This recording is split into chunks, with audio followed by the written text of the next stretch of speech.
Bismillahirrahmanirrahim. Assalamualaikum warahmatullahi wabarakatuh. Selamat pagi, siang, malam bagi teman-teman rumah sakit Darmo.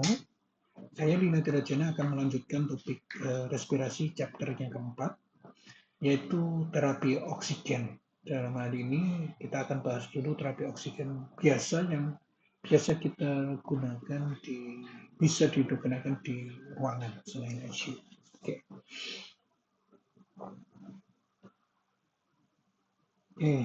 Terapi oksigen.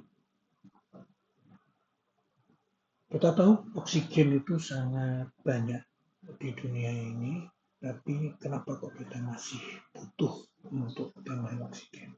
Sehingga kita yang tidak memerlukan tambahan terapi oksigen ini, harusnya kita harus banyak bersyukur. Karena nikmat Tuhan itu sangat berlimpah banyak sekali. Rahman, surat Ar-Rahman, ini saya ambil yang ayat 13 karena ini ayat yang sering diulang-ulang di surat Ar-Rahman. Maka nikmat Tuhanmu mana yang kamu dustakan?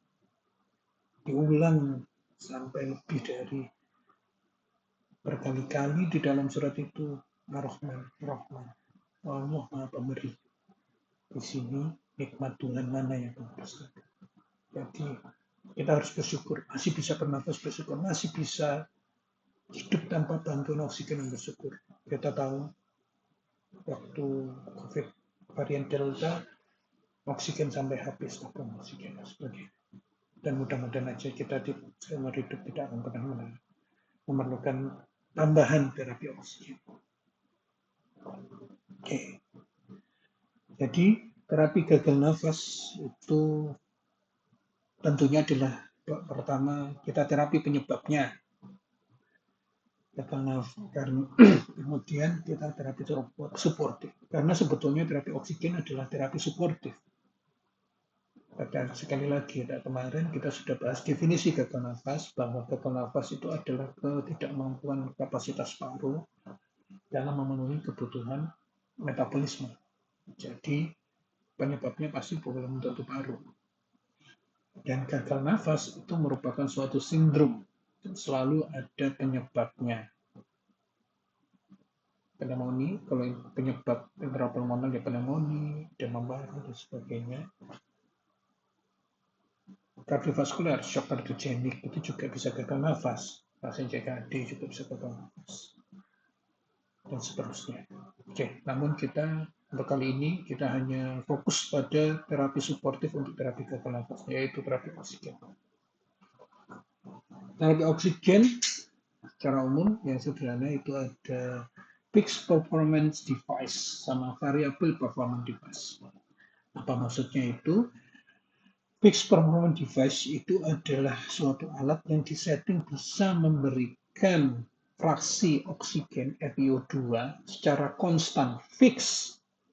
Jadi setiap kali kita menghirup, oksigen yang dihirup sama seperti kita menghirup oksigen 21% di udara bebas. Itu yang kita hirup pasti 21%, tidak lebih. Ya. Kalau variable performance device itu kita menghirupnya itu mungkin di saat awal inspirasi sama puncak inspirasi sama akhir inspirasi, kadar oksigen yang kita hirup bisa berbeda. Dan kenapa kok bisa berbeda? Apa faktor yang bisa mempengaruhi? Nah, di sini kita bahas. Nah, ini adalah contoh fixed performance device, yaitu dengan alat Venturi, nanti kita jelaskan. Nah, simple mass itu termasuk kategori variable performance device. Jadi kadang-kadang teman-teman, simple mass 6 liter per menit, oke, fraksi oksigen yang dilaporkan di BGA itu ditulis 40% atau 35-40% atau bahkan 60% dan sebagainya. Itu semuanya itu adalah berdasarkan kira-kira sebetulnya.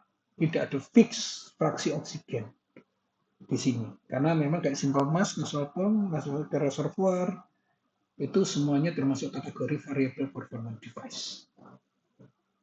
Nah, saya mau jelaskan kenapa kok simple mass, nasal bronch itu termasuk variable performance device.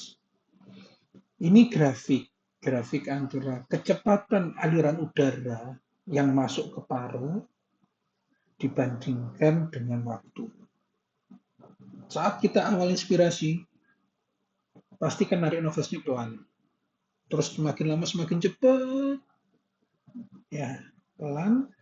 Semakin lama semakin cepat, sampai pada puncak inspirasi, terus kemudian saat akhir inspirasi akan melambat lagi. Inspirasi ya, menghirup udara masuk. Dan kecepatan tertinggi rata-rata untuk orang normal itu adalah 30 liter per menit kecepatannya. Kecepatan terendah berapa? Ya 0. Atau kurang lebih ya baru mulai tarik nafas itu langsung 6. Nah, di sini di titik awal nafas sampai akhir nafas kurang lebih 6 liter per menit kecepatan. Di sini ini 40. Nah, saat titik awal nafas 60 liter, kalau seandainya kita memberikan masker simple mask 6 liter per menit, otomatis ini kan gas masuk 6 liter per menit, otomatis semua yang dihirup oleh pasien adalah 100% oksigen. Kemudian saat puncak inspirasi, yang dihirup berapa? Kita hanya memberikan oksigen 6 liter. Udara luar tetap sisanya ya terpaksa mau udara luar yang 21% oksigennya. Berarti tentunya yang dihirup di saat puncak inspirasi mungkin hanya sekitar 37% karena perpaduan antara 6 liter oksigen 100% sama 24 liter oksigen 21%. Kalau semua oksigen 21%, anggap aja paling gampang 20%, berarti yang kita hirup dari 24 liter ini adalah 44,8 liter atau kurang lebih ya kurang kita bulatkan 5 atau sekitar hanya nggak sampai 10 liter per menit ya yang masuk. Dan berakhir pada di sini kembali lagi. Ini hanya sesaat dan ini pun sebentar, sesaat pada puncak inspirasi. Nah, variabel probabilitas mulai dari nasal kanul, simple mass, masker reservoir itu adalah variabel karena fraksi oksigen yang dihirup berubah mulai dari awal inspirasi, puncak inspirasi sampai akhir inspirasi itu berubah dari paling banyak, paling sedikit, banyak lagi.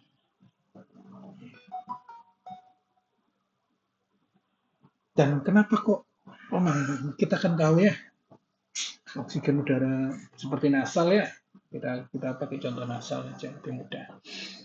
Kalau kita nggak pakai tambahan oksigen nasal, yang kita hirup 21%. Ada pemahaman umum ya yang istilahnya teman-teman yang di ruangan. Kalau oksigen diberi nasal 1 lpm, oksigen itu kurang FiO fraksi oksigennya adalah 23 sampai 25%.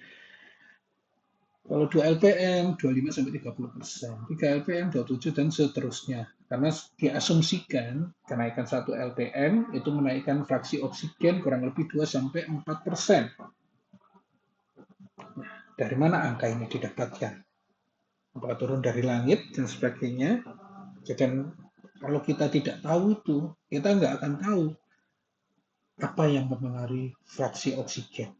Dengan oke, kita asumsikan orang ya sebetulnya orang bernafas normal itu tidak 20 kali per menit ya. Tapi ini kita memudahkan cara kita berpikir logika. Jadi dalam 1 menit kita 20 kali bernafas. Berarti 1 kali nafas ada 3 detik. Oke.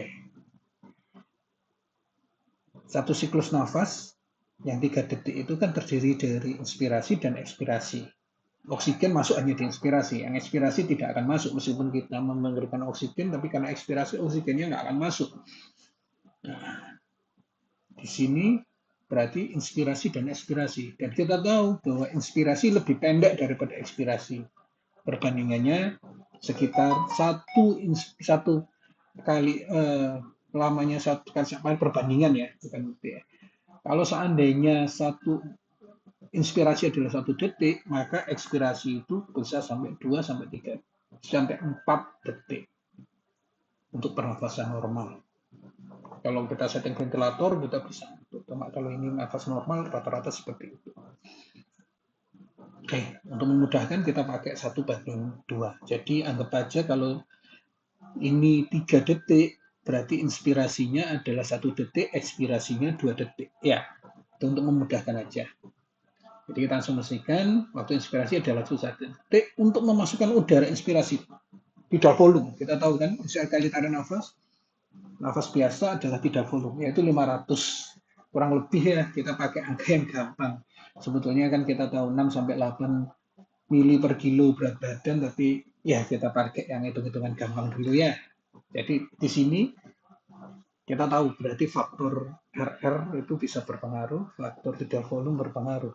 Atau gampangannya ada ya. Dan kita tahu kalau seandainya kita bantu 2 liter per menit, nah oke, itu kan sama dengan kecepatan 2000 mili per menit. Yang kita sederhanakan kalau hitungannya ini detik ya, kita pakai per detik. Jadi kita memasukkan kecepatannya adalah 33,33 mili per detik. Nah, kecepatan oksigen yang dihirup berarti berapa? Nah, ini indahnya ya. Yang kita hirup saat 1 detik inspirasi itu adalah tentunya hanya 33,33 mili. Dan itu oksigen murni ya, nasal. Sisanya di mana? Karena anggap aja tidak volume 500 tadi. Berarti sisanya 466. Ya, iya. Kenapa 466,67 dari mana? Ya ini ditambah 33,3 sama dengan 500. Nah, tapi kan ini nggak 100% nih oksigennya, karena udara bebas. Ya, kali 21% dibagi 500. 500 karena volume total. Ya, di sini oksigen nasal masuk 33,3 mili, udara bebas masuk kurang lebih 466,67 mili. Kesimpulannya hanya 26,27. Ya, tadi kita bilang kemungkinan kalau naik 1 LPM naik 2-4%. Kalau 2 LPM berarti naik sekitar 4-8 ya. Kalau 4-8 dengan 21% ditambah 4 sampai kurang lebih tambah 5. Jadi memang angkanya benar ya, 21%. Kenaikan 2 LPM itu menaikkan sampai 5,27%. Dengan catatan RR normal 20 kali per menit, tidak volume 500. Ya, kalau RR-nya cepat, tentunya berbeda. Ya, di sini. Seandainya RR-nya sampai 30 kali per menit, berarti 1 kali nafas hanya 2 detik. Nah, 2 detik inspirasinya berarti nggak sampai 1 detik. Mungkin 0,6, 0,8 gitu. Ya, berarti ini kalau ini dikonversikan menjadi 0,8 dan sebagainya, oksigennya jauh lebih sedikit yang masuk. FiO2-nya menjadi lebih sedikit. Jadi semakin nafasnya cepat, fraksi oksigennya yang dihirup bisa menjadi lebih sedikit. Ya. Jadi variabel performance device tergantung dari waktu inspirasi, jadi atau RR. Rakit nu semakin rendah dan tidak volume, atau kurang lebih ya saya sebut menit volumenya, RR kali tidak volume itu menit volume. Jadi semakin menit volumenya besar, otomatis ya FiO2-nya yang bisa dihirup semakin besar. Tapi kalau menit volumenya sedikit, ya fraksi oksigen yang dihirup juga pasti lebih sedikit. Makanya ini disebut variabel performance device, karena tergantung dari usaha atau kemampuan nafas masuk ke udara oksigen. Nah, tadi kita tahu bahwa setiap kali naik 1 LPM itu bisa menaikkan 2-4% fraksi oksigen. Nah, terus bedanya seandainya kita pakai yang simple mass 8 LPM sama masker reservoir 8 LPM itu sama apa tidak fraksi oksigennya? Nah, kita lihat ya. Kita lihat dulu. Contoh untuk pasien yang sama dulu. Ya, RR20 dengan tidal volume 500. Jadi kita hitung-hitungan dulu ya. Oksigen 8 LPM itu yang dihirup pasti 8.000 mili per menit atau sekitar 133,33 mili per detik. Dan kita seperti yang kita tahu bahwa ini kita harus tambahan saat ekspirasi. Kenapa kok saat ekspirasi? Karena kan kalau ada masker reservoir, saat ekspirasi itu oksigen itu nggak masuk lewat hidung, nggak masuk lewat tubuh pasien, tapi untuk mengisi kantong reservoir dan membutuhkan kecepatan 2 detik, ya kan? Kalau tadi pakai asumsi yang sama kan? Berarti satu kali nafas 3 detik, di mana inspirasi 1 detik, 2 detik dianggap ekspirasi. Sehingga kecepatan mengisi kantong reservoir itu 266 atau ya 250. Padahal ini kan nggak sampai ya, mungkin ya sekitar nggak sampai 200 ya. Itu bisa mengisi, jadi memang kantongnya bisa penuh kalau nafasnya normal. Kenapa kok ini dihitung? Ya, nanti kita lihat. Oksigen yang diurus pada masker reservoir, masker yang diurus dengan reservoir adalah, nah ini yang membedakan. Pertama adalah 8 LPM yang standar ini, serot diurut. Kemudian kan ada reservoirnya, itu diurut lagi, serot. Sisanya berarti ini tambah ini kan kurang lebih sekitar 400. Ini sisanya 100 diambil dari udara bebas. Jadi kesimpulannya 133 kali 100% itu dari karena menghirup dari udara, menghirup dari ini yang langsung. 266 kali 100% karena apa? Dari reservoirnya ini. Jadi percuma kalau ada reservoirnya kempes, ya sama seperti cipul emas. Karena kalau reservoirnya tidak mengisi kantong reservoir ini, percuma, ini nggak akan bisa masuk. Ya. Dan ditambah hanya 100 mili aja untuk 21%. Oksigennya 84,2%, lebih tinggi. Ya kalau simple mas, nah, ya hanya masukkan 133 ini aja, yang ini, ya, sisanya 366. 42,07%. Perbedaannya hampir 2 kali lipat. Itu udah kehebatan untuk meningkatkan fraksi oksigen, salah satunya dengan menambah reservoir. Ya. Oke. Jadi untuk meningkatkan FVO tadi, untuk meningkatkan FVO dengan variable performance device, pertama adalah tergantung dengan menit volume, RR dan tidak volume. Yang kedua, untuk meningkatkan lagi, kita bisa menambah reservoir. 84 versus 42%.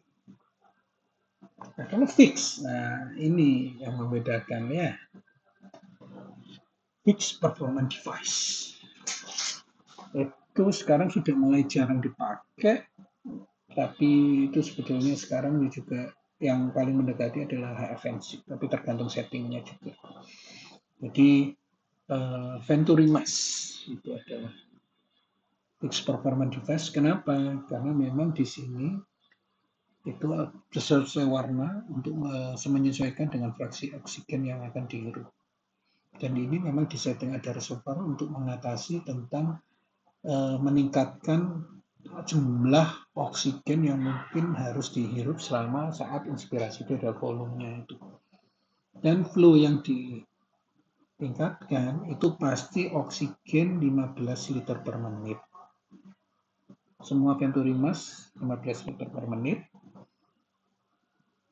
Lubangnya yang mengatur tentang nggak harus 15 liter, istilahnya tergantung, ada angka-angkanya nanti ya.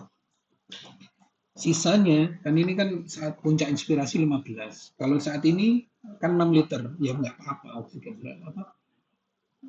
masuk sini akan masuk. Ya, di sini 15 dan akan fix kurang lebih menjadi 60%. Terus kemudian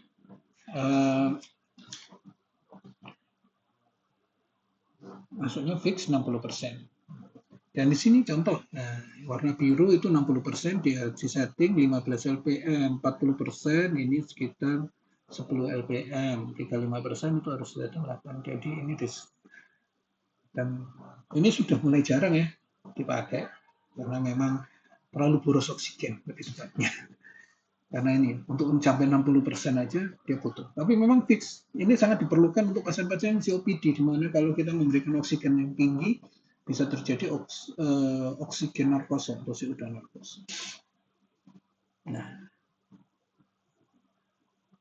yang kedua, ini apa? Masker reservoir. Iya, tapi bagaimana kok bisa ini termasuk fix performance? Karena ada non-repeater, ada katupnya. Katupnya apa? Untuk menghalangi udara keluar itu masuk. Berarti tidak ada udara keluar. Jadi kalau kita kembali ke ini ya, nah reservoir tidak ada, ini tuh dihalangi. Nah, kalau ini dihalangi, otomatis kita bisa mengatur kadar fix oksigen yang kita inginkan. Ya. Atau Jackson Rees, Ambupek. Nah, ini termasuk kategori golongan fixed performance device. Dan rata-rata ada reservoirnya. Ya, okay. Jadi kedua variable performance device dipengaruhi oleh flow oksigen, tentunya ya semakin tinggi RR, tidal volume atau minute volume, keduanya itu RR tidal volume, reservoir. Fixed performance device dipengaruhi oleh flow juga, karena tadi ya kita pengen flow-nya juga dipengaruhi, juga reservoir. Nah, di sini komponennya, karena reservoir ini harus memenuhi minute volume. Kalau reservoir tidak memenuhi minute volume, ya akhirnya jadi variable performance device, karena udara luar bisa masuk. Dan keketatan. Nah, kalau udara luar masuk ya sama aja kan. Kalau nggak ketat ya bodoh, sama aja. Penting tahu. Jadi di Polano kita memberikan terapi oksigen. Dalam memberikan ini kita harus yakin dulu jalan nafas yang bebas. Tanpa itu RR, tidal volume, tidak optimal. Oksigen juga tidak optimal masuk. Partial obstruction atau total obstruction itu tidak akan membantu terapi oksigen yang kita berikan. Dan jangan lupa beri nafas buatan bila nafas tidak adekuat. Bisa dengan Ambupek, atau BVM, atau Jackson Rees. Data untuk Ambupek bisa ditambah dengan oksigen dengan kadar bisa 60-100%. Dan ingat, BVM tidak dapat dipakai pasien yang masih bernafas spontan, beda dengan Jackson Rees. Oke. Sekian tentang terapi oksigen dasar yang pertama di chapter 4 ini. Berikutnya kita akan lanjutkan ke terapi oksigen lanjut di chapter berikutnya. Sekian, terima kasih. Wassalamualaikum warahmatullahi wabarakatuh.